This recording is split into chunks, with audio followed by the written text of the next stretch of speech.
Hello everyone, तो चलिए आज का क्लास स्टार्ट करते हैं। और आज के क्लास में देखेंगे विलियम बटलर ईट्स के सेकंड पोएम यानी कि सेलिंग टू बाइजेंटियम को देखने वाले हैं। पूरा डिटेल में देखेंगे, एक भी ऐसा पॉइंट नहीं है जो इससे बाहर आपके एग्जाम में पूछ दे। लेकिन सबसे बड़ा सवाल ये खड़ा होता है कि सर इतने सारे फैक्ट्स को, इतने सारे इंपॉर्टेंट डेटा को कैसे याद किया जाए। तो अगर आपको याद करना है तो मैं हर चीज़ को, जितना भी कुछ पढ़ाता हूँ, समझाता हूँ, उसको याद करवाने की जिम्मेवारी मैं इस बैच में लेता हूँ, प्रैक्टिस बैच में। अगर आपको ज्वाइन करना है तो मुझे इस व्हाट्सअप नंबर पर मैसेज कर सकते हो या फिर अरताई पर भी मैसेज कर सकते हो। चलते हैं सेलिंग टू बाइजेंटियम की ओर और इसके पहले बेसिक डिटेल्स को देख लेते हैं।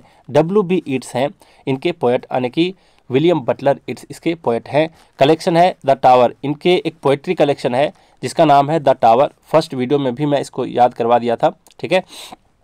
अब द टावर में जो फर्स्ट पोएम है, the first poem of the volume है, वो है सेलिंग टू बाइजेंटियम।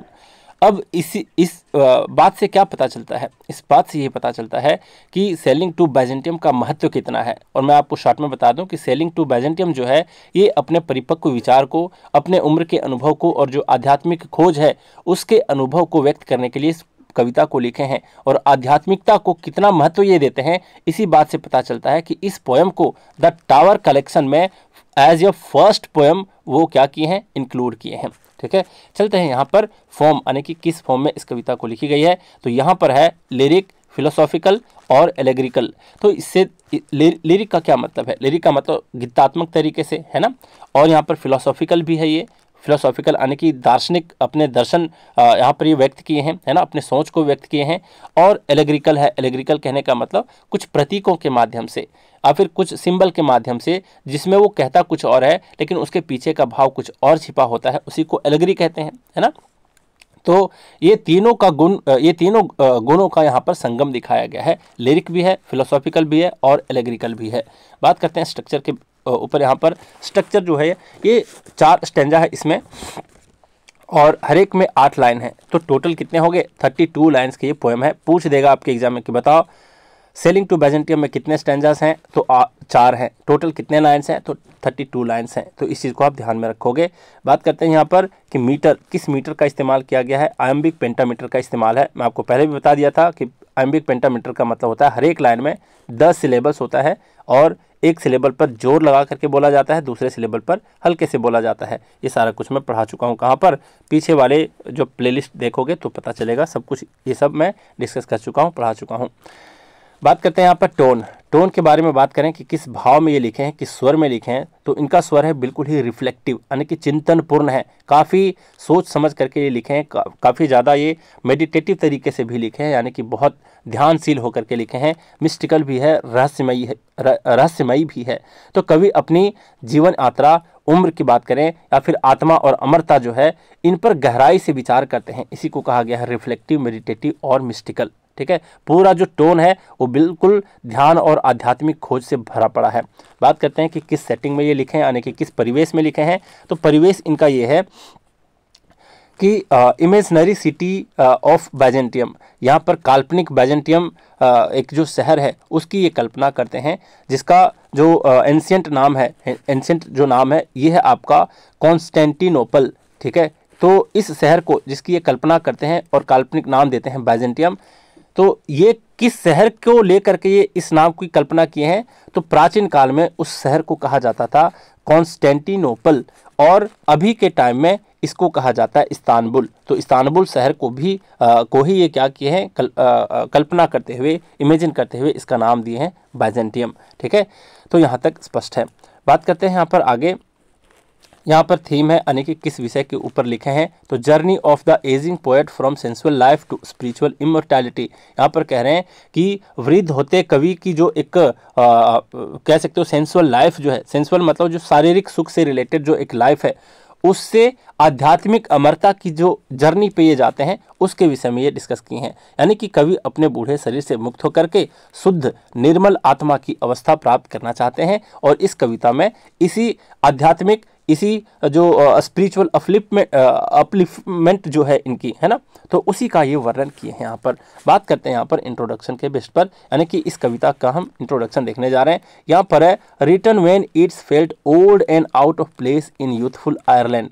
यहाँ पर कह रहे हैं कि इस कविता को तब ये लिखे थे जब कवि आयरलैंड में, है ना, ये तो आयरलैंड के थे, तो आयरलैंड के युवापन भरे जो वातावरण है उसमें स्वयं को ये बूढ़ा और असंगत महसूस कर रहे हैं, आउट ऑफ प्लेस यानी कि असंगत महसूस करते थे, तब ये इस कविता की रचना किए थे। यानी कवि अपने देश की उत्साही युवा पीढ़ी में स्वयं को अलग थलग महसूस करते हैं, उनकी आत्मा एक गहरे अर्थ और गहरे अमरता की खोज में है। बात करते हैं बाइजेंटियम किस चीज़ को सिंबलाइज करता है, तो सिंबल ऑफ होली आर्ट यानी कि पवित्र कला को सिंबलाइज कर रहा है, परफेक्ट क्राफ्ट्समैनशिप यानी कि जो परफेक्ट शिल्प है ना, उत्कृष्ट जो शिल्प है उसको सिंबलाइज कर रहा है, एंड स्पिरिचुअल इंटेलेक्ट यानी कि आध्यात्मिक बुद्धि का एक प्रतीक है। तो कवि के लिए जो एक बाइजेंटियम जो शहर है ये एक ऐसा स्थान है जो बिल्कुल ही कला से पूर्ण है, शिल्प यहाँ का अमर है, आत्मा समय से मुक्त है, और ये स्थान जो है वो क्या है, आध्यात्मिक आदर्श का एक प्रतीक है। क्लियर। अब बात करते हैं यहाँ पर, कह रहा है the poem is both a physical voyage, voyage का मतलब होता है एक जो समुद्री यात्रा कहते हैं उसको कहते हैं, ठीक है, वॉयज यानी कि यात्रा यहाँ पर समझ लेंगे, सागर की यात्रा, सेलिंग जहाँ कहा गया है, and a spiritual pilgrimage from time to eternity body to soul. यहाँ पर कहने का मतलब है कि कविता जो है एक शारीरिक यात्रा, यहाँ पर फिजिकल वॉयज है यानी कि शारीरिक यात्रा और आध्यात्मिक तीर्थ यात्रा के बारे में यहाँ पर दर्शाती है। मतलब समय से अनंत की ओर, यहाँ पर देख पाओगे टाइम टू एटर्निटी यानी समय से अनंत की ओर और शरीर से आत्मा की ओर, ये दोनों चीज़ों को दर्शाती है। कवि जो है वो नौका यात्रा का जो यहाँ पर वॉयज का जो एक उपयोग किए हैं वो एक प्रतीक के रूप में करते हैं, है ना। ये जो बाहरी यात्रा वास्तव में आत्मा की यात्रा है जो कवि को मृत्युशील शरीर से हटाकर अमर आत्मिक ज्ञान तक ले जाती है। बात करते हैं अगला, यहाँ पर आगे है, it's blends western aesthetics with eastern philosophy. Upanishad का भी यहाँ पर जिक्र किए हैं, योगा सूत्रा का भी यहाँ पर वो जिक्र किए हैं। यहाँ पर समझेंगे पहले वेस्टर्न कंट्रीज़ है यानी कि वो जिस कंट्री से बिलोंग करते हैं वो वेस्टर्न कहा जाता है, पश्चिमी देश कहे जाते हैं यूरोपियन कंट्री, और हम जो हैं इंडिया चाइना वाले वो कहलाते हैं ईस्टर्न। क्यों? क्योंकि ग्लोब के मैप में देखोगे तो हमारी जो अवस्थिति है वो पूर्व दिशा की ओर है और जितने यूरोप कंट्री हैं वो पश्चिम दिशा में है, इसलिए उनके कल्चर को कहा जाता है वेस्टर्न कल्चर और हमारे कल्चर को कहा जाता है ईस्टर्न कल्चर।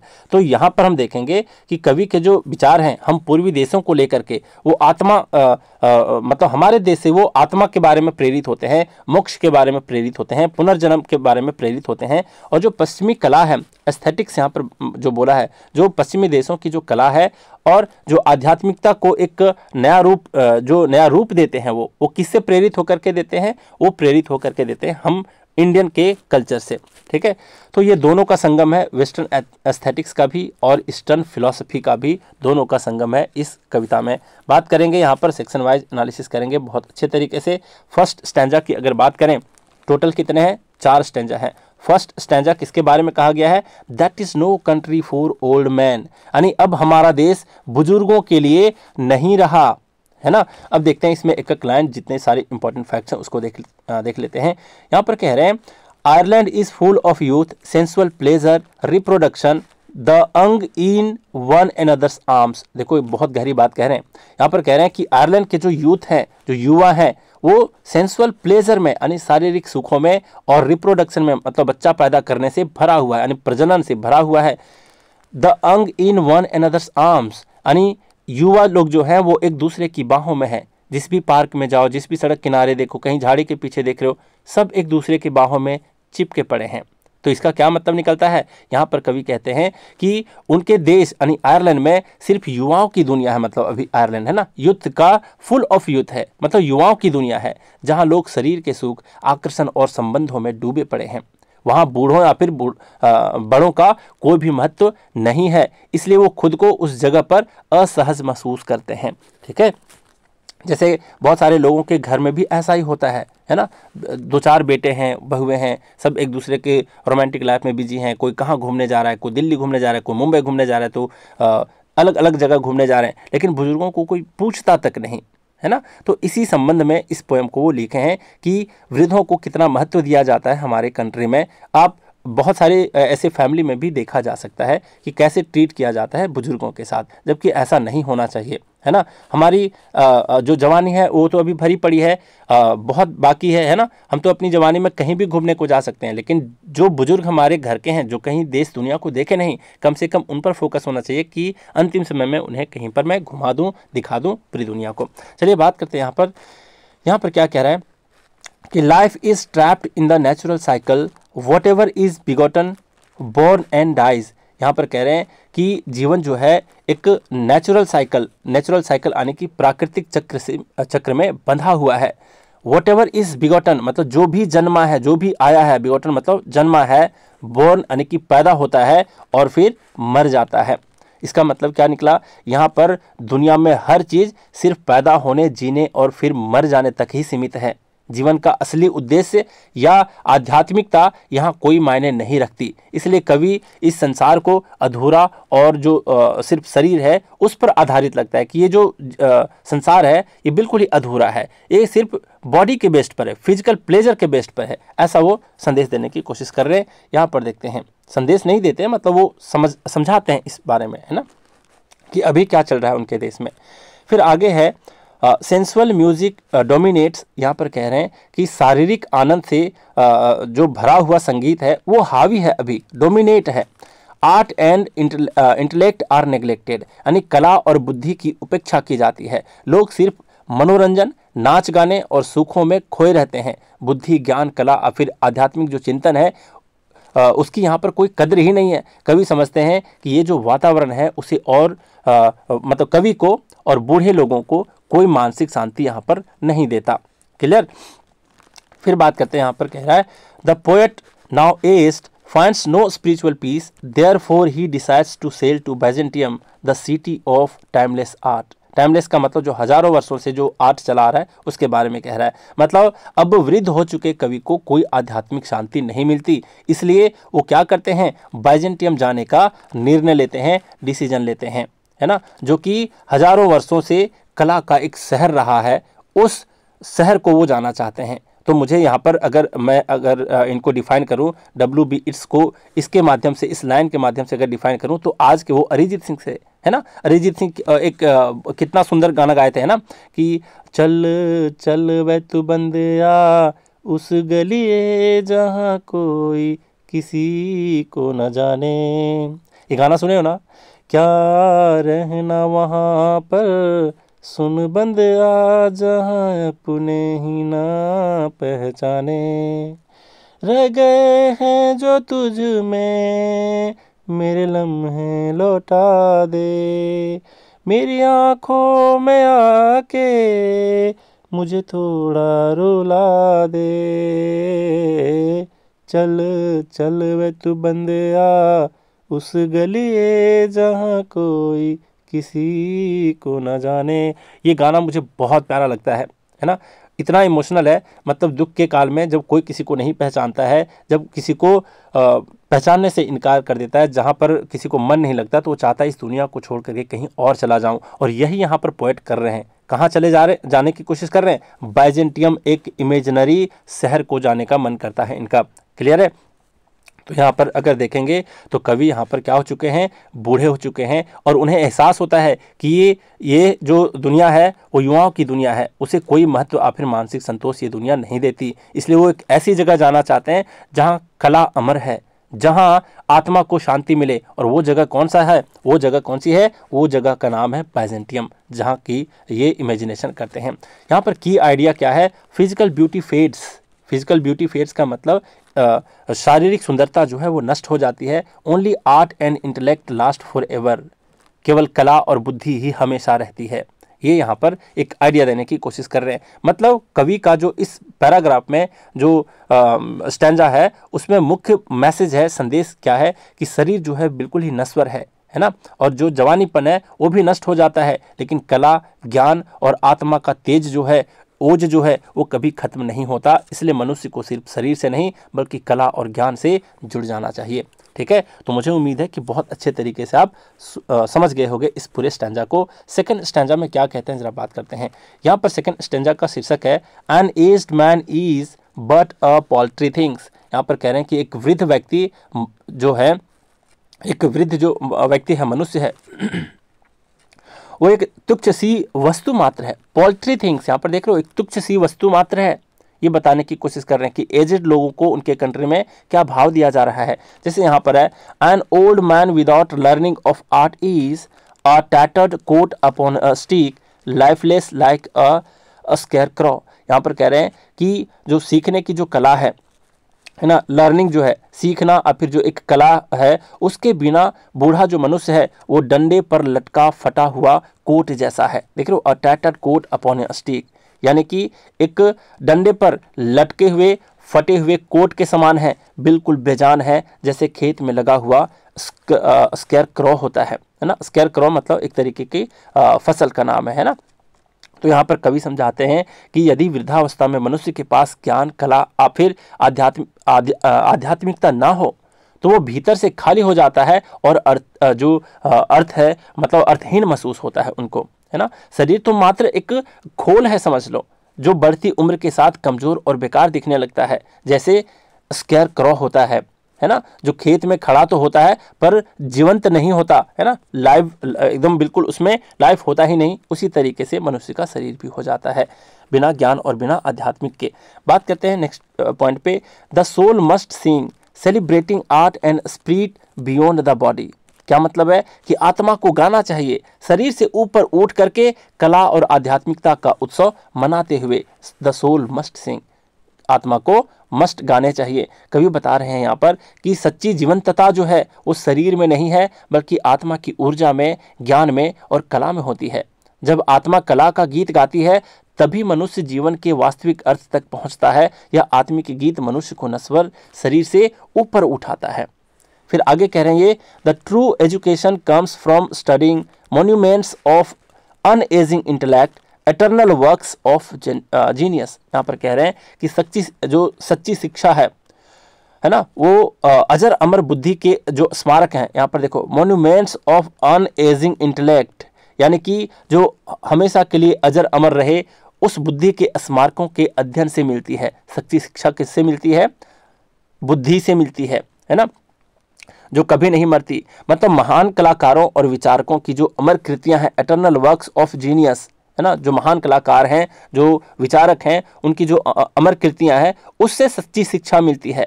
मतलब कवि यहाँ पर बताते हैं कि वास्तविक ज्ञान किताबों से रटने से नहीं, है ना, किताबों को रटने से नहीं, बल्कि उन कलाकृतियों, उन साहित्य और उन विचारों से मिलता है जिन्होंने समय को जीत लिया है। ऐसी कृतियां कभी, जो ऐसे वर्क्स हैं, वर्क्स का मतलब कृतियां, है ना, ऐसी कृतियां कभी बूढ़ी नहीं होती और मनुष्य की आत्मा को ऊंचा उठाती हैं। Hence he sails toward Byzantium, the spiritual homeland of art। और इसीलिए कवि बाइजेंटियम की ओर यात्रा करते हैं, जो कला का आध्यात्मिक घर है। कवि बताते हैं कि जब उन्हें समझ आया कि शरीर नश्वर है लेकिन कला अमर है, तब उन्होंने ऐसे स्थान का रुख किया जहां उनकी आत्मा को पूर्णता मिल सके। बाइजेंटियम एक प्रतीक है, किसका प्रतीक है? कला का, आध्यात्मिकता का और अमर ज्ञान का। ठीक है, फिर बात करते हैं आगे। यहाँ पर की आइडिया क्या है, जरा देखते हैं इस स्टैंजा में कि the body dies but art and the soul's song are eternal. यहाँ पर मुख्य जो विचार है, जो की आइडिया है इस स्टैंजा में, वो ये है कि शरीर नष्ट हो जाता है, the body dies but art and the soul's song are eternal, लेकिन कला और आत्मा का जो गीत है वो अमर होता है। तो कवि यहाँ पर स्पष्ट कर रहे हैं कि मनुष्य का शरीर समय के साथ समाप्त हो जाता है, किंतु आत्मा की ऊर्जा, कला और जो ज्ञान है वो हमेशा जीवित रहते हैं। इसी कारण मनुष्य को शरीर के बजाय आत्मा और कला को महत्व देना चाहिए। समझ गए होंगे, काफ़ी उम्मीद है आपसे। यहाँ पर स्टैंजा थर्ड में क्या कह रहे हैं, यहाँ पर जरा देखते हैं। थर्ड स्टैंजा जो है वो है, इसका जो टाइटल है वो है O sages standing in God's holy fire. तो यहाँ पर सेजेस को पुकार रहे हैं वो, है ना, यानी ऋषि मुनियों को पुकार रहे हैं कि हे ऋषि मुनियों जो ईश्वर की पवित्र अग्नि में खड़े हैं। ऋषि मुनि को देखो यहाँ पर क्या कह रहे हैं, standing in God's holy fire, ईश्वर के पवित्र अग्नि में खड़े हैं, ऋषियों के बारे में कह रहे हैं। जरा समझते हैं यहाँ पर कौन से ऋषि मुनि के बारे में बता रहे हैं। मतलब काफ़ी ज़्यादा ये प्रभावित थे इंडियन फिलोसफी से, है ना। यहाँ पर देखते हैं, ये कह रहे हैं the poet imagines arriving at Byzantium where sages and saints stand in God's holy fire like golden mosaic figures. यहाँ पर कह रहे हैं कि कवि कल्पना करते हैं कि वे बाइजेंटियम पहुंच गए हैं, ठीक है, अराइव कर चुके हैं, पहुंच गए हैं, जहां ऋषि और संत ईश्वर की पवित्र अग्नि में बिल्कुल खड़े हैं, बिल्कुल स्वर्ण सी यानी कि सोने की चमक वाले मोज़ेक चित्रों की तरह। ठीक है, अब इसका क्या मतलब निकला? तो यहाँ पर कवि बता रहे हैं कि बाइजेंटियम में उन्हें ऐसे आध्यात्मिक गुरु दिखाई देते हैं, सेजेस दिखाई देते हैं, जो ईश्वर की दिव्य अग्नि में तपे हुए हैं। वे सोने जैसे चमकते हैं। देखो, fire like golden mosaic figures, यानी सोने जैसे चमकते हैं, और उनकी उपस्थिति दिव्यता और आध्यात्मिक महानता का प्रतीक है। ठीक है, ये जो दृश्य है वो कवि की आत्मा को तुरंत शांति और प्रेरणा देता है। फिर आगे है, These sages is equal to artists और फिर spiritual masters, keepers of eternal wisdom। यानी क्या है कि ये जो ऋषि हैं वो किस चीज़ के संरक्षक हैं? वो किस चीज़ के कीपर्स हैं? कीपर्स मतलब संरक्षक हैं, है ना, प्रोटेक्टर हैं, मतलब कलाकार हैं, आध्यात्मिक आचार्य हैं, और अमर ज्ञान के एक तरीके से कीपर्स हैं, यानी कि संरक्षक हैं, एटर्नल विजडम के, यानी कि जो अमर ज्ञान है उसके संरक्षक हैं। तो कवि यहाँ पर बता रहे हैं कि ये साधु संत केवल धार्मिक ही नहीं है, बल्कि महान कलाकार और आध्यात्मिक शिक्षक भी हैं। इनके पास वो मतलब ऐसा अनंत ज्ञान है जो समय के साथ समाप्त नहीं हो जाता। इसी ज्ञान की ओर कवि यहाँ पर बहुत ज़्यादा आकर्षित होते हैं। फिर आगे कह रहे हैं, ही प्रेज, यानी कि वो प्रार्थना करते हैं, consume my heart away, sick with desire and fasten to a dying animal. यहाँ पर कह रहे हैं कवि प्रार्थना करते हैं, क्या प्रार्थना करते हैं? यहाँ पर वो प्रार्थना कर रहे हैं कि मेरे हृदय को भस्म कर दो। Consume my heart away, consume away का मतलब मेरे हृदय को यहाँ पर भस्म कर दो। जो इच्छाओं से बीमार है, सीक विथ डिजायर, जो इच्छाओं से बीमार है, and fasten to a dying animal, और नश्वर शरीर से बंधा हुआ है। हम इंसान भी एक तरीके के एनिमल हैं, बस फर्क ये है कि सोशल एनिमल है ना। इसका मतलब निकला कि दिव्य अग्नि मेरी धरती वाली इच्छाएं, मतलब ये जो सांसारिक इच्छाएं हैं और जो अज्ञानता है उसको जला दे, कंज्यूम अवे कर दे। यहाँ तक उम्मीद है समझ गए होंगे, है ना। अब यहाँ पर देखो वही वाली बात यहाँ पर कहें, may divine fire burn away earthly passions and ignorance, यानी कि दिव्य अग्नि मेरी धरती वाली जो इच्छाएं हैं, धरती वाली इच्छाएं का मतलब समझ रहे हो, ये जो सांसारिक इच्छाएं हैं और जो इग्नोरेंस ज्ञानता है उसको बिल्कुल जला दे। तो यहाँ पर कवि कहते हैं कि उनका हृदय अभी भी सांसारिक इच्छाओं और कमजोरियों से भरा है, जो उन्हें उनके नश्वर शरीर से बांध करके रखती है। Fasten to a dying animal, है ना। डाइंग एनिमल मतलब नष्ट हो जाने वाला नश्वर शरीर के बारे में यहाँ पर कह रहे हैं। और वो प्रार्थना करते हैं कि ईश्वर की पवित्र अग्नि इन इच्छाओं को, वासनाओं को और अज्ञान को दूर कर दे, ताकि उनकी आत्मा शुद्ध हो सके। फिर आगे है यहाँ पर, यहाँ वो कह रहे हैं, he asks the sages to teach his soul to sing and to help him enter the artifice of eternity। यानी कि कवि क्या करते हैं, ऋषियों से विनती करते हैं कि जो वे ऋषि मुनि हैं उनकी आत्मा को गीत गाना सिखाएं, है ना। Teach his soul to sing, उनकी आत्मा को संगीत गाना सिखाएं और उन्हें अनंतता की कला जो है ना, आर्टिफिस ऑफ एटर्निटी, जो अनंतता, जो कभी ना मरने वाली जो कला है ना, उसके बारे में यहाँ पर कह रहे हैं, उसमें प्रवेश करने में सहायता करें। तो कवि यहाँ पर अनुरोध कर रहे हैं कि क्या, कि ये जो दिव्य गुरु हैं उनकी आत्मा को कला, ज्ञान और आध्यात्मिकता का सच्चा गीत सिखाएं। और वो क्या चाहते हैं कि अमर कला और जो अनंत आध्यात्मिक जगत का हिस्सा बन सकें, जहां उम्र, शरीर और मृत्यु का कोई भी प्रभाव नहीं होता। और इस स्टैंजा का जो मुख्य विचार है, की आइडिया है, वो क्या है, spiritual purification through divine art and meditation. यहाँ पर इसका मुख्य विचार है कि दिव्य कला और ध्यान के माध्यम से आत्मा का शुद्धिकरण हो सके। तो कवि बिल्कुल ही यहाँ पर स्पष्ट करते हैं कि केवल दिव्यता, कला, आध्यात्मिक शिक्षा और ध्यान के द्वारा ही आत्मा को शुद्ध किया जा सकता है।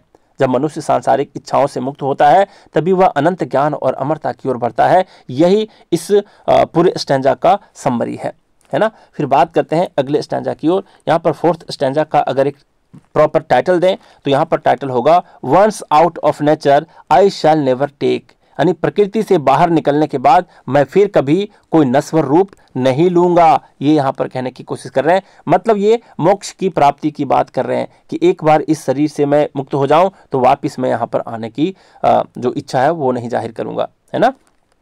यहाँ पर कह रहे हैं the poet rejects rebirth in any mortal form, I shall never take my bodily form from any natural thing.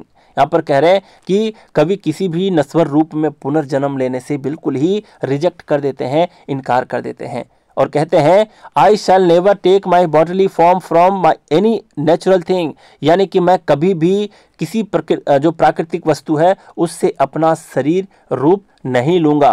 तो कवि यहाँ पर बिल्कुल एकदम स्पष्ट रूप से कह दे रहे हैं, क्या कहते हैं वो स्पष्ट करते हुए कहते हैं कि अब प्रकृति के नश्वर चक्र जो है, नश्वर चक्र क्या क्या है, जन्म, शरीर, मृत्यु, है ना, इसमें वापस वो बिल्कुल नहीं आना चाहते और वे समझ चुके हैं कि शरीर नाशवान है और आत्मा को उससे मुक्ति चाहिए। इसलिए वे तय करते हैं कि अब वे किसी भी जीवित या फिर भौतिक रूप में दोबारा जन्म नहीं लेना चाहते हैं, रीबर्थ नहीं लेना चाहते हैं। मुझे लगता है कि ये जो हमारे जो फिलॉसफी है, भारतीय फिलॉसफी है, इससे काफ़ी ज़्यादा ये इंस्पायर हुए हैं, तभी इनके मन में ऐसे विचार आए हैं। यहाँ पर कह रहे हैं इंस्टीड, इसके बदले ही wants to become a golden bird, a perfect work of art of hammered gold and gold एनेमलिंग।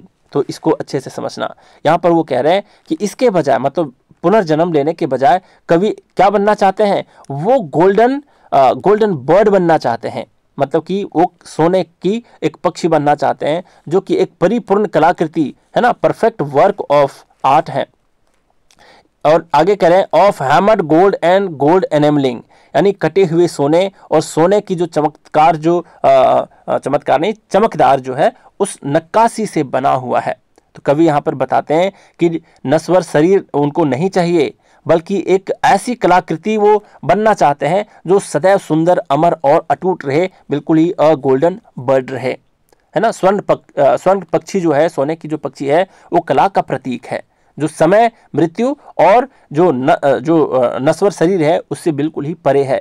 कवि स्वयं को उसी अमर कला का रूप देना चाहते हैं। मुझे उम्मीद है आप समझ गए होंगे, है ना। फिर आगे कह रहे हैं this bird will sing eternally on a golden बो, awakening the drowsy emperor and his court to eternal truths।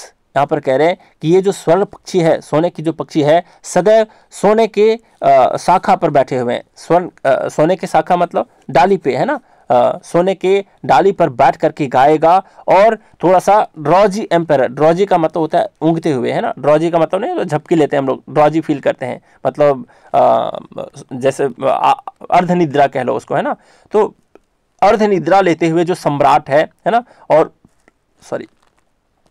और उसके दरबार को अनंत सत्यों से जागृत करेगा। क्या इसका क्या मतलब निकला, and his court to eternal truth को इसको अवेकन करेगा, इसका मतलब क्या निकला। यहाँ पर कवि कह रहे हैं कि ये जो अमर पक्षी है केवल सजावट नहीं होगा, वो ज्ञान, कला और सत्य का एक मैसेंजर होगा, दूत होगा। उसका जो गीत है वो राजा और दरबार को बार बार याद दिलाएगा कि जीवन का असली अर्थ शरीर नहीं,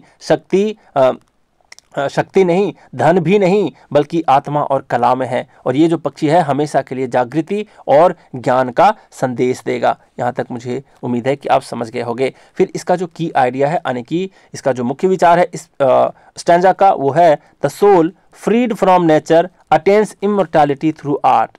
इसका जो मुख्य संदेश है कि इसमें बोल रहा है फ्री फ्रॉम नेचर, मतलब कि शरीर से मुक्त, है ना, प्रकृति से मुक्त, यानी कि शरीर से मुक्त आत्मा कला के माध्यम से अमरता प्राप्त करती है। यही इसका मुख्य संदेश है। इस सेंटेंस से पता चलता है कि कवि ये स्पष्ट करने की कोशिश कर रहे हैं कि जब आत्मा प्रकृति के नश्वर चक्र, जैसे कि जन्म है, रोग है, मृत्यु है ना, उम्र है, ये सबसे जब ऊपर उठ जाती है तभी वह अमर बन पाती है। और यह जो अमरता है कला, ज्ञान और आध्यात्मिकता के माध्यम से ही संभव हो पाएगा। कला मनुष्य को समय की सीमा से बाहर ले जाती है और यही इस स्टैंजा का सार है। ठीक है, अब बात करते हैं कि इसके मेजर कौन कौन से थीम्स हैं, यानी किन किन विषयों पर ये लिखे हैं। तो पहला है ageing and mortality, the fear of decay and search for permanence, यानी बढ़ती उम्र और मृत्यु, इसका क्या है, एक थीम है। ठीक है, यानी कि शरीर से नष्ट होने का जो डर है और अमरता की जो खोज है, इसका एक खोज है। कवि यहाँ पर स्वीकार करते हैं कि उम्र बढ़ने पर शरीर कमजोर हो जाता है, सुंदरता खत्म हो जाती है और मनुष्य मृत्यु के करीब पहुंचता है, और यही जो डर है, भय है, उन्हें स्थिर और अमर और शाश्वत चीज खोजने पर मजबूर कर देता है। इसलिए वो क्या करते हैं, इसीलिए वो बाइजेंटियम की ओर जाते हैं, एक ऐसी जगह जहां मृत्यु नहीं, केवल कला और आत्मा की अमरता है। फिर दूसरा क्या है यहाँ पर थीम, आर्ट वर्सेस नेचर, यानी कि आर्ट इज एटर्नल, नेचर पेरिसेस, यानी कि कला अमर है और प्रकृति नश्वर है। कवि कहते हैं कि प्रकृति की हर चीज, जैसे शरीर है, पेड़ पौधे हैं, सुंदरता है, समय के साथ खत्म हो जाती है, लेकिन जो कला है, कला का एग्जाम्पल क्या दिया है यहाँ पर, कला का एग्जाम्पल दिए हैं सोने की जो मूर्तियां हैं, है ना, गोल्डन बर्ड की जो एग्जाम्पल दिए हैं। तो जो कला है, सोने की मूर्तियां हैं, और जो मोजाइक्स का यहाँ पर एग्जाम्पल दिए थे, है ना, कविता की जो एग्जाम्पल देते हैं, फिगर यानी कि चित्र, जो चित्रकारों के जो चित्र हैं उसके जो यहाँ पर एग्जाम्पल देते हैं, ये जो कलाएं हैं कभी बूढ़े नहीं होते। तो कवि की दृष्टि में कला जो है वो अमरता का प्रतीक है, और प्रकृति है, शरीर जो है वो नश्वरता का प्रतीक है। इसी तरीके से आर्ट वर्सेस नेचर का यहाँ पर क्या किए हैं, एक मुख्य विषय बनाया है। फिर आगे है बॉडी वर्सेस सोल। यहाँ पर बॉडी वर्सेस सोल में क्या कह रहे हैं, बॉडी डिकेस यानी कि शरीर नष्ट हो जाता है, सोल सिक्स एनलाइटनमेंट यानी कि आत्मा ज्ञान और मुक्ति चाहती है। तो कवि बताते हैं कि मनुष्य का शरीर जो है वो tattered code upon a stick, अभी देखे थे, मतलब एक दिन वो खत्म हो जाएगा, है ना, लेकिन आत्मा जो है वो सीखते रहती है, बढ़ते रहती है, ज्ञान खोजती है और अमरता चाहती है। और इस कविता में आत्मा का मुख्य उद्देश्य क्या है कि प्रकृति के चक्र से मुक्त होकर के अनंत ज्ञान की ओर बढ़े चलना।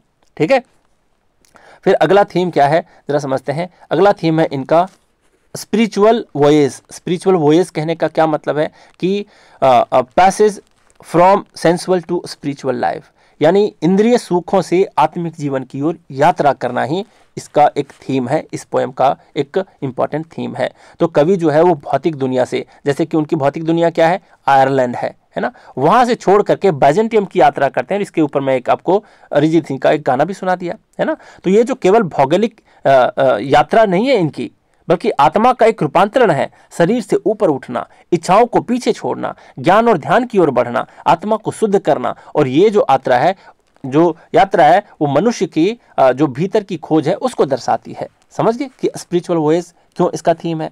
फिर है unity of opposites. Unity of opposites कहने का मतलब है बॉडी टू सोल, फिर soul to body, time to eternity, death to immortality, reconciled in Byzantium. यहाँ पर कह रहे हैं कि यहाँ पर यूनिटी ऑफ अपोजिट्स यानी विपरीतों का मेल है। तो इस पॉइंट को भी ध्यान रखना, ये भी इसका एक थीम है, ये आपको मेंस के एग्जाम में काम आएगा लिखने का, है ना।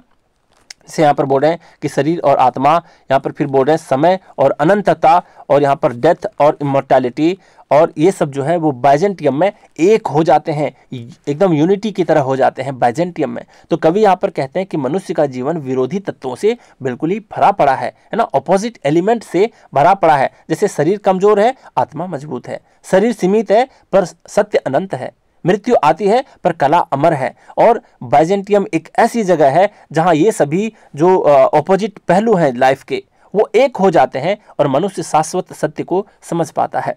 क्लियर।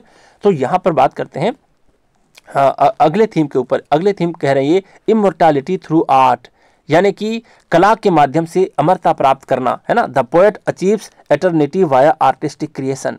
यहाँ पर कवि कहते हैं कि वे शरीर नहीं चाहते क्योंकि शरीर मर जाएगा, वो क्या चाहते हैं, गोल्डन बर्ड बनना चाहते हैं, एक ऐसी कलाकृति बनना चाहते हैं जो कभी बूढ़ी ना हो, कभी टूटे नहीं, हमेशा ज्ञान का गीत गाए। तो ये किस बात को दर्शाता है, इस बात को दर्शाता है कि मनुष्य कला की शक्ति से अमरता मतलब अमर हो सकता है और कला मृत्यु को चुनौती देती है।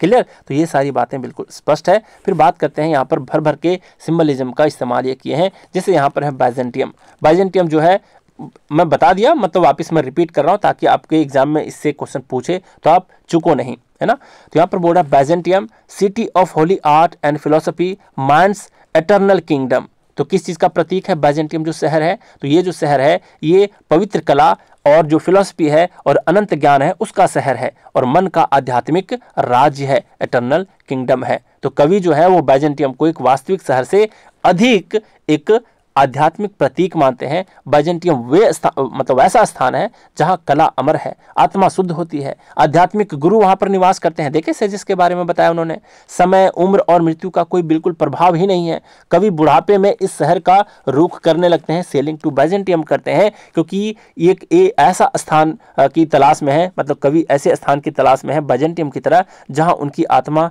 अनंत शांति और अमरता प्राप्त कर सके। और ये मानसिक मुक्ति का एक तरह से प्रतीक है बाइजेंटियम। क्लियर? सारी बात को आप समझ गए होंगे। फिर सेलिंग किस चीज का प्रतीक है भाई? तो यहां पर कह रहे हैं journey of soul from worldly desires to spiritual realisation, यानी कि आत्मा की यात्रा जो सांसारिक इच्छाओं से आध्यात्मिक सत्य तक पहुंचती है। सेलिंग जो यहाँ पर कहने का अर्थ है वो केवल समुद्र में यात्रा नहीं है, बल्कि एक यांत्रिक और आंतरिक, या फिर कह सकते हो कि अंदर की या फिर आध्यात्मिक यात्रा है। कभी यहाँ पर शरीर से आत्मा की ओर, है ना, इंद्रिय सुखों से ज्ञान की ओर, और मृत्यु के जो भय है उससे अमरता की ओर बढ़ते हैं। और ये जो यात्रा है वो इस चीज को बताती है कि मनुष्य को अपने जीवन की जो भौतिकता है, जो फिजिकल नीड है, उससे ऊपर उठ करके अध्यात्म जो स्पिरिचुअलिटी है उसके ओर बढ़ने चाहिए, है ना। फिर यहाँ पर गोल्डन बर्ड जो है वो किस चीज़ का है? तो परफेक्ट आर्ट, लिबरेटेड सोल और इमोर्टैलिटी का प्रतीक है। तो ये तीनों में कुछ भी ऑप्शन में हो सकता है, ठीक है। तो गोल्डन बर्ड यहाँ पर परफेक्ट आर्ट का सिंबल है, लिबरेटेड सोल का है और इमोर्टैलिटी का है। यानी कि गोल्डन बर्ड जो है वो एक कोई कृत्रिम कला जो है उसके बारे में ये नहीं बताने की कोशिश कर रहे हैं, मतलब कला का यहाँ पर संदेश है, जो ना तो बूढ़ी होती है, ना मरती है, ना बदलती है। तो कवि स्वयं उसी रूप में बदलना चाहते हैं और गोल्डन बर्ड बन जाना चाहते हैं। तो इसका अर्थ क्या है कि कवि शरीर नहीं चाहते, वे आत्मा को अमर कला के रूप में बदलना चाहते हैं। और ये जो चिड़िया है वो सतत ज्ञान का गीत गाती रहती है, ऐसा वो बनना चाहते हैं, है ना। तो गोल्डन बर्ड जो यहाँ पर है आत्मा का अमर और दिव्य रूप का एक प्रतीक है ना। फिर होली फायर का इस्तेमाल किए हैं। होली फायर जहाँ पर सेजेस जो है वो तपते हैं। क्या मतलब है इसका? Penance and purification of earthly patience, यानी कि तपस्या की अग्नि, है ना। होली फायर तपस्या की जो अग्नि है। तो यहाँ पर क्या कहने की कोशिश है कि जो सांसारिक इच्छाओं और कमजोरी को शुद्ध करती है होली फायर, ठीक है। होली फायर ऐसी दिव्य शक्ति है जो मनुष्य की वासनाएं और फिर मनुष्य की जो अज्ञानता है, मोह माया है, शरीर की जो इच्छाएं हैं, लालसाएं हैं, सबको जला देती हैं, है ना। और ये जो आग है वो कवि की आत्मा को तपा करके शुद्ध हीरा बना देगी, है ना। तो बाइजेंटियम के ऋषि इसी आग में तपे हुए ऋषि हैं, इसलिए वे अमर ज्ञान के सोर्स हैं, स्रोत हैं। फिर आगे कह रहा है मॉन्यूमेंट्स ऑफ अनएजिंग इंटेलेक्ट, ये किस चीज का प्रतीक है भाई? तो यह great works of art and wisdom beyond time, यानी कि महान कलाकृतियां और बुद्धि की अमर रचनाएं जो समय के आगे झुकती नहीं है ना। मतलब ये शिक्षित आत्मा को का एक सबसे बड़ा मार्ग है। कभी यहाँ पर कहते हैं कि असली शिक्षा जो है वो मूर्तियों, चित्रों, पवित्र ग्रंथों और फिर जो महान कलाकारों की जो कृतियां हैं उसमें होती है। और ये मॉन्यूमेंट्स की बात जो करते हैं, है ना, कभी ये बूढ़े नहीं होते, वे समय को चुनौती भी देते हैं। जैसे कि मान लो किसी की कला कभी मरती है क्या? बिल्कुल नहीं मरती, है ना। जैसे जितने भी सिंगर्स हैं वो इस दुनिया से चले जाते हैं, लेकिन उसके संगीत कभी मरते हैं? बिल्कुल नहीं मरते, है ना। और वे क्या करते हैं? समय को चुनौती देते हैं और सदियों तक लोगों की आत्मा को जागृत करते रहते हैं। और इसीलिए तो हम लोग एवरग्रीन जो सॉन्ग होते हैं उसको गाते हैं, है ना। सदा बहार गाने सुनते रहते हैं, पुराने गाने देखो सुनते रहते हैं, 90s वाले गाने सुनते रहते हैं हम लोग। क्यों? क्योंकि ये कलाएं कभी मरती नहीं, है ना। फिर यहाँ पर जायर और पर्ने इन अ जायर सी, ये सारे किसके प्रतीक हैं, है ना। तो जायर है, पर्न इन अ जायर सी है, ये किस चीज का प्रतीक है? सर जायर सी नहीं, यहाँ पर जायर अलग है, सी अलग है। जायर, पर्न इन अ जायर, ये दोनों किस चीज के प्रतीक हैं? Circular cycle of soul's spiritual progress. क्या मतलब है कि आत्मा की जो आध्यात्मिक उन्नति है उसका एक साइक्लिक जो पाथ होता है उसका प्रतीक है। तो इट्स की जो एक फिलोसॉफिकल जो एक ऑर्डर है ना, जिसको कह रहे हैं यहाँ पर स्पाइरल थियरी, है ना। तो ये क्या कहती है कि जीवन और आत्मा जो है वो सीधी रेखा में नहीं, बल्कि एक घुमावदार जो स्पाइरल रास्ते हैं उससे होकर के चलती है। हर स्पाइरल में, हर चक्र में ज़्यादा मतलब जो आत्मा है वो ज़्यादा ज्ञान पाती है, ज़्यादा शुद्ध होती है, अगले स्तर तक पहुंचती है। और ये जो जायर है ना, जायर जो घिरनी जिसको कह सकते हैं हम, है ना। तो आत्मा जो है आत्मा के ऊपर उठने वाली एक यात्रा का एक प्रतीक है ना। तो इस चीज़ को ध्यान रखना। मतलब मैं इसको ड्रॉ करके आपको बता दिया एक स्पाइरल को। तो इससे क्या हुआ कि मान लो आत्मा यहाँ से शुरू होती है, यहाँ से चलना प्रारंभ करती है तो एक ऊपर की तरफ बढ़ती है, तो इसी चीज का प्रतीक है जायर और फिर पेनर इन अ जायर।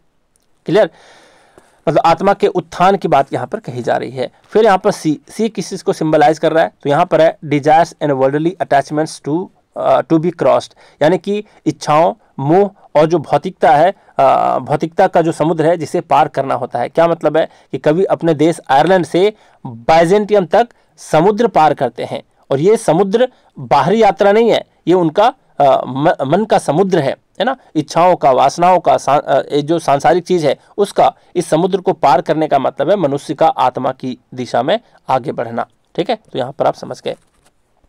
फिर बात करते हैं एम्पेरर जैसे शब्द का इस्तेमाल है यहाँ पर, एम्पेरर कह रहे हैं, लॉर्ड्स कह रहे हैं, लेडीज कह रहे हैं, किन चीज़ों का ये प्रतीक है? The soul emperor ruling over mind and senses, यानी कि आत्मा जो है बिल्कुल ही एम्पेरर है, सम्राट है, जो मन, इंद्रियों और भावनाओं पर शासन करती है। बाइजेंटियम के राजा और उनका जो राज दरबार किसी वास्तविक शासन का प्रतीक नहीं है, ये मनुष्य के भीतर की एक संरचना को बता रहा है। एम्पेरर है यानी कि आत्मा के बारे में कह रहा है, लॉर्ड्स और लेडीज है, ये मन, बुद्धि और इंद्रियों को बता रहा है। तो कवि बताते हैं कि जब आत्मा जागृत हो जाती है तो वो शरीर और मन को नियंत्रित करने लगती है, यही आध्यात्मिक श्रेष्ठता है। क्लियर। फिर tattered coat upon a stick, ये किस चीज का प्रतीक है? Weak mortal body without spirit, यानी कि ये जो है आत्मा के बिना नश्वर और कमजोर जो शरीर है, जैसे डंडे पर लटका फटा हुआ जो कोट होता है उसके बारे में यहाँ पर कह रहे हैं ना। तो कवि कहते हैं कि बूढ़ा शरीर एक फटे हुए कोट जैसा है, कमजोर है ना, वीक है, बेजान है, अर्थहीन है, यदि उसमें आत्मा की ऊर्जा ना हो। इससे कवि कहना चाहते हैं कि शरीर कुछ भी नहीं है, सब कुछ क्या है? आत्मा ही है। क्लियर। फिर बात करते हैं आगे यहाँ पर कुछ फैक्ट्स हो जाते हैं जो आपके एग्जाम में पूछ सकते हैं। ठीक है, तो इसको इग्नोर हम नहीं कर सकते इस पोएम के पॉइंट ऑफ व्यू से। यहाँ पर है कि इंडियन फिलोसॉफिकल इंटरप्रिटेशन, उपनिषद का जो एक व्यू है, उपनिषद का यहाँ पर एग्जाम्पल लिए हैं, तो इसको समझेंगे जरा। It's was influenced by the Upanishad and Patanjali's योग सूत्र, है ना। तो यहाँ पर कह रहे हैं कि इट्स पर सबसे ज़्यादा प्रभाव किसका था? उपनिषद का था, और पतंजलि का जो योग सूत्र है इसका बहुत अधिक प्रभाव है ना। तो कवि जो हैं, जो W.B. इट्स हैं, वो हमारे दर्शन से यानी कि इंडियन फिलोसफी से, विशेष करके उपनिषद से या फिर जो पतंजलि का जो योग सूत्र है उससे बहुत अधिक प्रभावित थे। और फिर जो कवि हैं वो आत्मा और ज्ञान और फिर जो संसार की जो माया है, पुनर्जन्म है, मुक्ति है, जो मोक्ष है, मतलब ये सारे जो भारतीय विचार है ना, इसको गहराई से समझते थे, है ना। और कहाँ से प्रभावित हुए थे? उपनिषद से या फिर पतंजलि के योग सूत्र से। तो इस कविता में आत्मा की जो यात्रा है, संसार से मुक्ति और ध्यान से संसार से मुक्ति और ध्यान, ये सारे जो है ना, ये सारे भारतीय दर्शन से प्रेरित होकर के ये लिखे हैं। ठीक है। फिर यहाँ पर है the voyage to Byzantium is equal to sailing across the ocean of worldly desires towards self realisation atman दर्शनन। यहाँ पर क्या कह रहे हैं जरा समझो। यहाँ पर कह रहे हैं कि बाइजेंटियन की जो यात्रा है वो सांसारिक इच्छाओं के महासागर को पार करके एक जो आत्मदर्शन है उसकी ओर बढ़ना है। तो कवि का यहाँ पर क्या मतलब है जरा समझते हैं। ये सारे देख लो, यहाँ संस्कृत के बहुत सारे शब्द भी आपको देखने को मिलेंगे। तो कवि की जो सेलिंग कहने का मतलब केवल भौतिक यात्रा नहीं, ये आत्मा की एक मोक्ष की यात्रा है। उस शरीर, इच्छाओं, भावनाओं, भोगों और फिर कह सकते हो कि जो आसक्ति होती है ना, किसी के प्रति बहुत ज़्यादा पॉजिटिवनेस होता है, उसके समुद्र को पार करके आत्मा के सत्य, प्रकाश और ज्ञान तक पहुंचना चाहते हैं। तो बाइजेंटियम जो है यहाँ पर वो आत्मदर्शन का प्रतीक है। समझ गए। फिर बात करते हैं, यहाँ पर कह रहे हैं ह्यूमन बीइंग पॉजेसेस, किस चीज़ को ह्यूमन बीइंग जो है पॉजेस करता है? ग्रॉस बॉडी, जिसमें कहा गया स्थूल शरीरा, है ना। स्थूल का मतलब होता है ग्रॉस, है ना, ओवरऑल जो बॉडी है उसको स्थूल शरीर कहते हैं, जिसको हम छू सकते हैं। फिर बोर्न एजेस और फिर डाइज। फिर यहाँ पर सटल बॉडी, सटल मतलब सूक्ष्म शरीर, सूक्ष्म शरीरा, है ना। Immortal, carries the soul. फिर है आत्मन, जीवात्मा, जिसको जीवात्मा कहा गया है, मतलब ये सारे शब्दों का ये इस्तेमाल भी किए हैं ना। ये है the self, divine and eternal. क्या मतलब है यहाँ पर समझेंगे। तो 3 चीज़ों के बारे में यहाँ पर कहे हैं। एक तो स्थूल शरीर है, ठीक है। दूसरा है आपका स्थूल सूक्ष्म शरीर, एक बार है सूक्ष्म शरीर यानी कि मैं बता रहा हूँ। फिर है यहाँ पर आत्मा यानी कि जीवात्मा। तो स्थूल शरीर जो ग्रॉस बॉडी है ये किसके बारे में कह रहे हैं? ये पैदा होता है ना, बूढ़ा होता है और फिर मर भी जाता है। सूक्ष्म शरीर जो है वो किसके बारे में कह रहे हैं? यहाँ पर कह रहे हैं इमोर्टल है यानी कि अमर है, है ना, कैरीज द सोल यानी कि आत्मा को ऊपर उठाए रखता है। फिर आता है आत्मा और फिर जीवात्मा यानी कि जो the self divine and eternal है यानी कि दिव्य है और शाश्वत है। तो कवि इन तीनों के माध्यम से क्या बताने की कोशिश कर रहे हैं कि मनुष्य केवल एक शरीर नहीं है, एक स्थूल शरीर जो है वो नश्वर है, सूक्ष्म शरीर कहा गया, सटल जो बॉडी कहा गया, ये कहा गया मन के बारे में, बुद्धि के बारे में, हमारे अंदर जो ऊर्जा है, प्राण है, उसके बारे में, है ना, वो मृत्यु के बाद भी रहता है। और आत्मा जो है ये आत्मा फिर आत्मन कहा गया है ना, आत्मन कहा गया है यानी कि अनंत और दिव्य का एक प्रतीक है। समझ गए यहाँ तक बात? तो उस समय जो है उस पर जो है आत्मा पर जो है वो मृत्यु का प्रभाव नहीं होता, समय का प्रभाव नहीं होता, है ना। तो इसकी कविता में अगर हम बात करेंगे तो यहाँ पर टैटर्ड कोट के बारे में बोले हैं, मतलब स्थूल शरीर, है ना। तो यहाँ पर समझना स्थूल शरीर कहने का मतलब क्या है, टैटर्ड कोट जिसका एग्जांपल दिया ना, तो टैटर्ड कोट यही वाली स्थूल शरीर के बारे में कहें। सोल्स का जो सॉन्ग है वही सटल आर्ट है, समझ पा रहे हो। और फिर जो गोल्डन बर्ड है वही आत्मा और फिर जीवात्मा का एक एग्जाम्पल दिए हैं वो। तो इन चीज़ों को आपको समझना पड़ेगा। अगर कह देगा कि स्थूल शरीर यानी ग्रॉस बॉडी जो है, जो उपनिषद से ये प्रेरित होकर के लिखे हैं इन सारे शब्दों को, ये कौन से शब्द में पता चलता है, तो टैटर्ड कोट से, है ना। टैटर्ड कोट कहने का मतलब ही है ग्रॉस बॉडी, स्थूल शरीर। और फिर जो सटल बॉडी है यानी कि जो सूक्ष्म शरीर की जो चेतना है यानी मन है, प्राण है, बुद्धि है, ये सारे कौन से शब्द से पता चलता है, ये पता चलता है सोल्स सॉन्ग जो शब्द का इस्तेमाल किए हैं उससे पता चलता है। और आत्मा, जीवात्मा, ये किससे पता चलता है, गोल्डन बर्ड वाले एग्जाम्पल से पता चलता है। तो मुझे उम्मीद है चीज़ों को आप पकड़ पा रहे होंगे, ठीक है। यहाँ पर है the soul lives within the heart shining like a thumb sized flame. यहाँ पर कह रहे हैं कि आत्मा हृदय में रहती है ना, soul lives within the heart यानी कि आत्मा हृदय में रहती है, shining like a thumb sized flame, अंगूठे के आकार की ज्योति की तरह चमकती है। ये अगर आप लोग मेडिटेशन करते होगा ना तो आपको पता चला होगा, है ना, मतलब बहुत दिनों का अगर अनुभव होगा तो हमारे भ्रुकुटी के बीच यानी कि दोनों भौएं के बीच, है ना, आईब्रो के बीच जो जहाँ पर बिंदी लगाते हैं माताएं, चाहे हम लोग जहाँ पर तिलक लगाते हैं, है ना, तो जो तिलक लगाते हैं वो अंगूठे के आकार के ही तो तिलक होते हैं। और उसी शेप में जब पहली बार आपको जब लाइट दिखना स्टार्ट होगा ना मेडिटेशन के थ्रू, तो उसी आकार में आपको दिखना स्टार्ट होगा। मैं भी बहुत बार ऐसे ही अनुभव किया हूँ, मतलब स्टार्टिंग में। अभी तो बड़े साइज में दिखता है, वो अलग की बात है। फिर बात करते हैं, यहाँ पर कह रहे हैं तो इसका मतलब समझे आप, इसका ये सेंस है कि उपनिषद यहाँ पर कहते हैं कि आत्मा शरीर में कहीं बाहर नहीं बल्कि हृदय रूपी जो कमल है उसमें निवास करती है ना, वो परम प्रकाश की एक चिंगारी है। तो कवि इस दिव्य ज्योति को महसूस करना चाहते हैं, इसी ज्योति को महसूस करना चाहते हैं, और बाइजेंटियम इसी आत्मा ज्योति का एक आंतरिक प्रतीक है। क्लियर। फिर बात करते हैं आगे, व्हेन इग्नोरेंस यानी कि अविद्या, है ना, अविद्या and passions are destroyed the soul realises its glory. यहाँ पर ये क्या कह रहे हैं कि जब अज्ञानता और इच्छाएं जो है वो समाप्त हो जाती हैं तब आत्मा अपनी दिव्यता को पहचानने लगती है। आत्मा का प्रकाश जो है वो अविद्या यानी कि अज्ञानता, इग्नोरेंस, इससे ढका हुआ होता है ना। आत्मा का जो प्रकाश है वो किससे ढका हुआ होता है, इन अज्ञानता से ढका हुआ होता है, अविद्या से ढका होता है। जब सांसारिक इच्छाएं जल जाती हैं तभी आत्मा अपनी जो मूल्य अवस्था है, मूल्य दिव्यता है, जैसे कि जिसको ब्रह्म स्वरूप कह देते हैं ना, उसको पहचान पाती है। और इट्स उसी शुद्धिकरण की आकांक्षा यहाँ पर करते हैं पूरे पोएम में, है ना।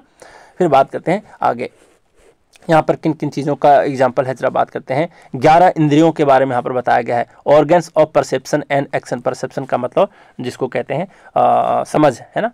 तो इट्स जो क्या करते हैं इन चीज़ों का यहाँ पर बताते हैं। तो 11 के बारे में जरा देख लेते हैं। 5 ज्ञानेंद्रियाँ, है ना, तो हम बचपन से ही पढ़ते आए हैं कि हमारे 5 ज्ञानेंद्रिय होते हैं, है ना। तो सेंस ऑर्गन्स होते हैं, सेंस मतलब जिससे हम सेंस कर पाते हैं, जैसे कि ईयर्स है ना, स्रोत है यानी जिससे हम हियरिंग करते हैं।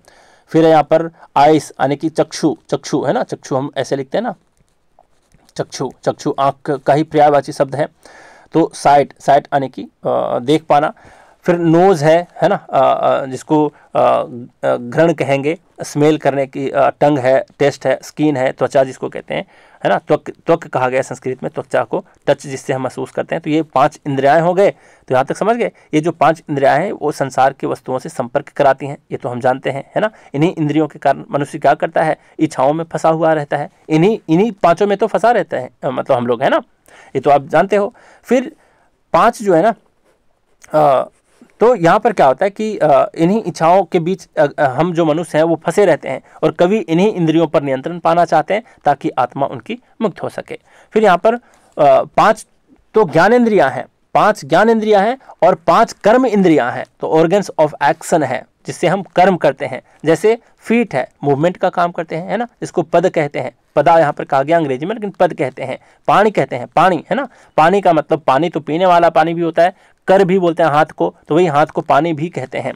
ठीक है, जो ग्रास्पिंग का काम करता है मतलब पकड़ने का काम करता है। माउथ जो है वाक कहा गया, वाक मतलब स्पीच यानी कि बोलने का काम करता है। रेक्टम है, रेक्टम कहने का मतलब एक्सक्रेशन का काम करता है, जिसको मल द्वार कहते हैं, गुद्दा द्वार कहते हैं। और अगर आध्यात्मिक की बात करें तो इसको मूलाधार भी कहते हैं ना, मूल जिसको कौन सा चक्र बोलते हैं, मूलाधार चक्र कहते हैं। ठीक है, जिसे त्याग करने की बात कही जाती है, मतलब ठीक है, आप समझ गए होंगे।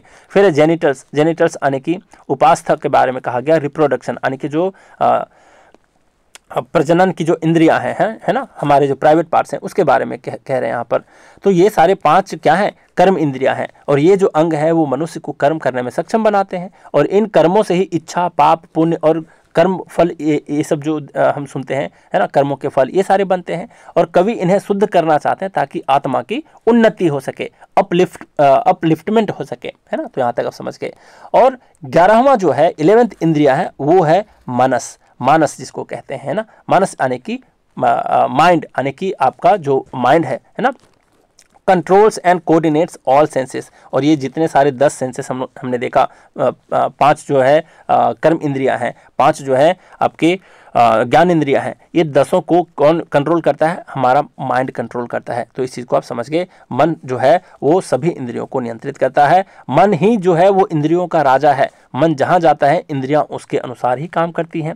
आप भी देखते हो, मैं भी देखता हूँ, है ना। तो कवि अपनी आत्मा को मन पर नियंत्रण करना सिखाना चाहते हैं, है ना। और कविता में देखेंगे लॉर्ड्स है, ये इस चीज़ को मत भूलना, इस चीज़ को मत भूलना कि यहाँ पर कहेगा कि मानस अपने माइंड जो है वो कौन से शब्द से पता चलता है, लॉर्ड्स, लॉर्ड्स, लॉर्ड्स वाले शब्द से, है ना। मानस फिर बुद्धि का पता चलता है। यही जो लॉर्ड्स वाला शब्द है ना, यही बता रहा होता है मानस फिर बुद्धि को। क्लियर। तो यहाँ पर आप समझ गए होंगे। फिर आगे कह रहा है क्या, in the poem lords is equal to मानस एंड बुद्धि, है ना। ये बात तो मैं अभी बताया आपको। फिर लेडीज जो है वो इंद्रियों के बारे में कहा गया है, जरा देखो। ठीक है, लेडीज सबसे आपको पता करना है कि इंद्रियों के बारे में कहा जा रहा है। All ruled by the soul यानी एम्पेयर। ठीक है, आज भी लेडीज जो है वो पूरी दुनिया को कंट्रोल करके रखती है ना। चलिए, ये बात की बातें हैं। लेकिन यहाँ पर कविता में आपको ध्यान देना होगा कि लॉर्ड शब्द से ही पता चलता है बुद्धि और मानस के बारे में, मन और बुद्धि के बारे में। लेडीज जो है वो इंद्रियों के बारे में कहा गया, मतलब कहेगा कि बताओ इंद्रियों का जिक्र कौन से शब्द से पता चलता है, तो वो लेडीज से पता चलता है।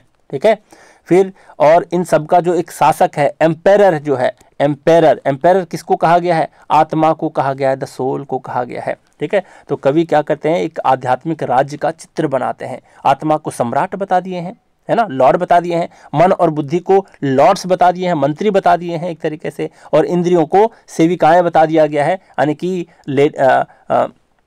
लेडीज बता दिया गया है इंद्रियों को। क्लियर है, सेविका के तौर पे। तो ये जो पूरा आंतरिक एक राज्य है तभी शांत होता है जब आत्मा जागृत होती है। समझ पा रहे हो, जो सोल है, एम्पेरर है, वो जागृत हो जाता है। इसी आत्मिक शासन की कामना करते हैं। क्लियर। तो मुझे उम्मीद है चीज़ों को सीख पा रहे होंगे। फिर यहाँ पर अदर योगिक आइडियाज जो है, कौन कौन से मुख्य विचार हैं योगिक आने की, जो योग से रिलेटेड है, योगा से रिलेटेड है, जरा बात करते हैं। यहाँ पर कह रहे हैं कि सेजेस इन होली फायर, ये किस चीज़ के बारे में बताते हैं, ये तो मैं जिक्र कर दिया हूँ, फिर से मैं रिपीट कर देता हूँ ताकि आप भूलो नहीं एग्जाम में।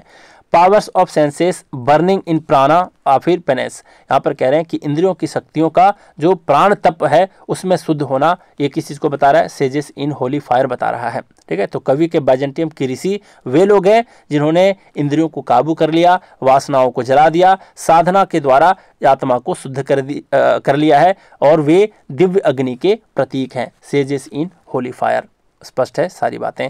फिर यहाँ पर है समाधि किसी के बारे में बता रहा है, तो highest meditation where soul realises its eternal nature, यानी कि समाधि क्या है, वो ध्यान अवस्था है जिसमें आत्मा अपनी दिव्यता पहचानती है। क्लियर। तो कवि की जो आकांक्षा है, जो उनकी परम इच्छा है, वो क्या है, उस स्थिति तक पहुंचना है जहां मन बिल्कुल ही शांत हो जाए, समाधि को प्राप्त हो जाए, है ना, मन शांत हो जाए, इंद्रियां शून्य हो जाएं, आत्मा अपनी अनंतता को समझ पाए, और यही बाइजेंटियम का अंतिम प्रतीक है, समाधि। क्लियर है। तो बहुत तरह की बातों को आप यहाँ पर पकड़ रहे होगे। जब आप टेस्ट लगाओगे ना, तो आपकी जो बुद्धि है ना, वहाँ पे काम करना प्रारंभ कर देगी कि हाँ, किस तरीके से आपके एग्जाम में आपको नचा सकता है ये सारे जो फैक्ट्स हैं। समझ गए। तो स्पष्ट है सारी बातें। फिर बात करते हैं, यहाँ पर है इग्नोरेंस यानी कि अविद्या का जिक्र यहाँ पर किए हैं। यहाँ पर है attachment to body, desires, memories, hides the self. यहाँ पर है कि अविद्या जो है वो शरीर, इच्छाओं और आदों जो मेमोरीज है, यादों का एक मोह जाल है, माया जाल है ना, जो आत्मा को छुपा करके रखता है। क्लियर है। तो कभी ऐसा मानते हैं कि मनुष्य अपनी इच्छाओं के कारण आत्मा को भूल जाता है और वो शरीर को ही सब कुछ मान बैठता है ना।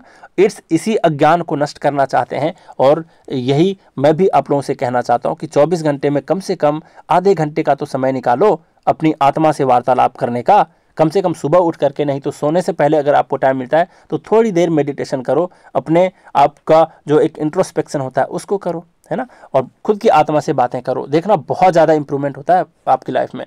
ठीक है, जरूर करने चाहिए, हर किसी को मेडिटेशन करना चाहिए। मैं कई बार जिक्र कर चुका हूँ इस बात का। फिर यहाँ पर है कर्मा एंड क्या है, समस्करा। तो यहाँ पर समझते हैं, यहाँ पर संस्कार है, ये संस्कारा है ना, संस्कारा बोलेंगे इसको, संस्कार। तो यहाँ पर क्या है, कर्मा के बारे में यहाँ पर क्या बोले हैं, संस्कार के बारे में क्या बोले हैं। यहाँ पर stored actions of past and present lifes decide rebirth, है ना, मतलब कर्म के बारे में बोले हैं, कर्म और संस्कार के बारे में बोले हैं कि पिछले जन्मों और वर्तमान जीवन के जो कर्म होते हैं, जो पुनर्जन्म तय करते हैं कि आप किस मतलब कुत्ते बनोगे, बिल्ली बनोगे, आपके कर्म ही डिसाइड करते हैं, है ना। तो कवि कहते हैं कि जब तक कर्म और इच्छाएं रहती हैं, पुनर्जन्म चलता रहता है। तो बाइजेंटियम वैसा स्थान है जहां आत्मा इस चक्र से मुक्त हो जाती है, इसलिए यहाँ पर वो क्या करते हैं, सेलिंग टू बाइजेंटियम करते हैं। फिर बात करते हैं द सोल, आत्मा is the emperor when liberated, मतलब समाधि की जब प्राप्त कर लेते हैं, it seats on the highest बॉ प्योर अवेयरनेस।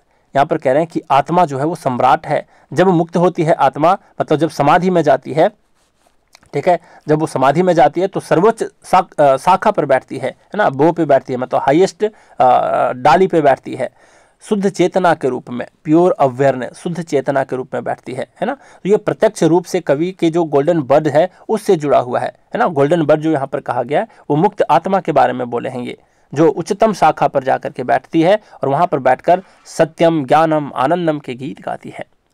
हाँ, समझ गए।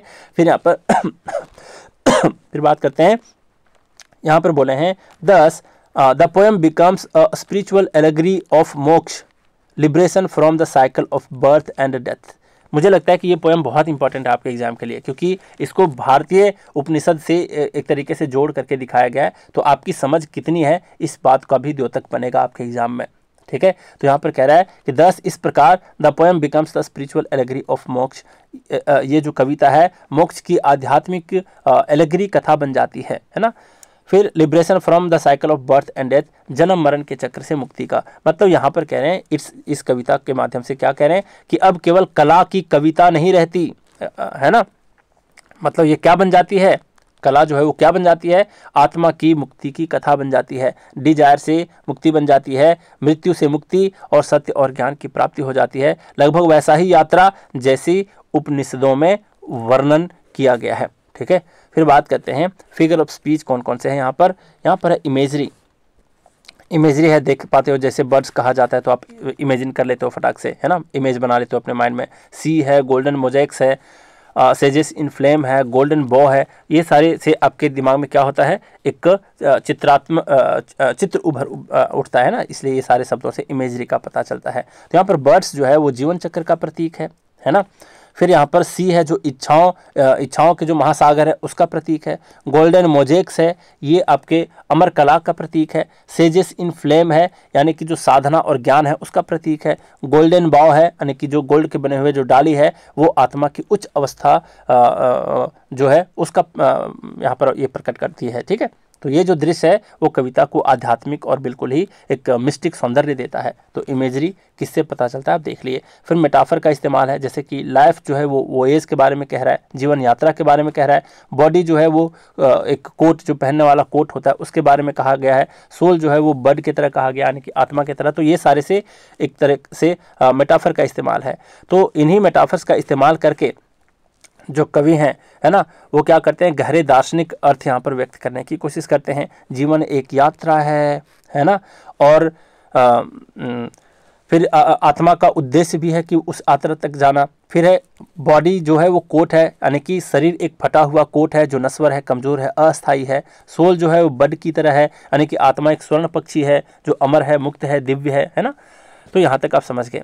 तो ये सारे जो आपके मेटाफर हैं वो कविता की आत्मा को एक आध्यात्मिक ऊंचाई देते हैं। ठीक है, फिर बात करते हैं यहाँ पर सिंबलिज्म जो है वो सेंट्रल पोएटिक डिवाइस है, links body art and spirit. क्या कहने का मतलब है, जैसे कि बाइजेंटियम की बात करें तो अमरता का प्रतीक है, गोल्डन बर्ड करें तो मुक्त आत्मा के प्रतीक है ना। अब फिर सी की बात करें तो संसार के मोह का प्रतीक है। ये सारे सिंबल का इस्तेमाल है। फायर जो है वो शुद्धिकरण का प्रतीक है। तो कवि यहाँ पर भौतिक दुनिया से आध्यात्मिक दुनिया की यात्रा को दिखाते हैं ये सारे सिंबलिज्म का इस्तेमाल करके। अल्यूजन का भी यहाँ पर प्रतीक है, जैसे ग्रीक आर्ट है, हिंदू फिलोसफी है, जैसे उपनिषदिक इमेजरी है, ये सारे से पता चलता है। क्लियर। तो यहाँ पर कवि जो है वो दो जो महान परंपरा है उसका मेल करते हैं, जैसे कि ग्रीक कला का जो एक सौंदर्य है उसके बारे में भी बोले हैं। उपनिषदों की जो आध्यात्मिक गहराई है उसका भी यहाँ पर जिक्र वो किए हैं। फिर यहाँ पर कॉन्ट्रास्ट है थोड़ा सा, कैसे कॉन्ट्रास्ट है, सेंसुअल वर्सेस स्पिरिचुअल भी है ना, टेम्पोरल वर्सेस एटर्नल भी है।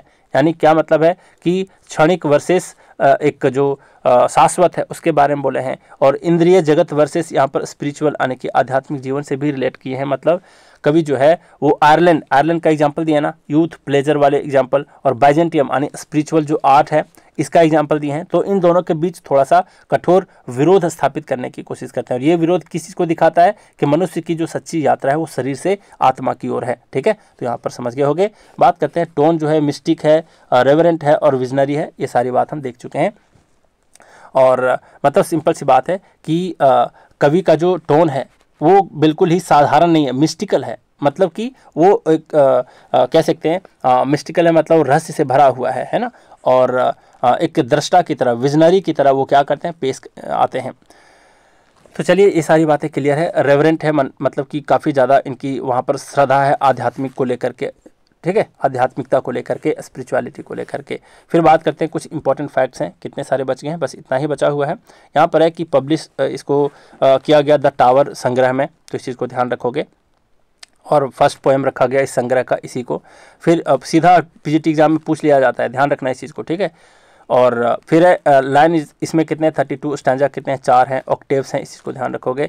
और फिर है मीटर इस्तेमाल किया गया आयम्बिक पेंटामीटर का। कनेक्टेड पोएम है बाइजेंटियम 1930, इट्स सीक्वल है ना, तो कनेक्टेड पोएम भी है ये, तो इस चीज़ को भी आप ध्यान रख सकते हो।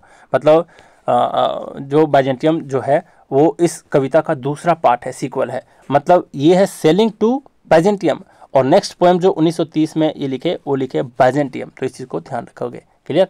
तो दोनों मिलकर के इट्स की जो एक स्पिरिचुअल मिथोलॉजी है वो बनाती है। फिर यहाँ पर इन्फ्लुएंस है उपनिषद से हुए हैं, योग सूत्र से हुए हैं, ग्रीक आर्ट से भी हुए हैं, है ना। ग्रीक आर्ट जैसे कि गोल्डन बर्ड कहा गया है यहाँ पर।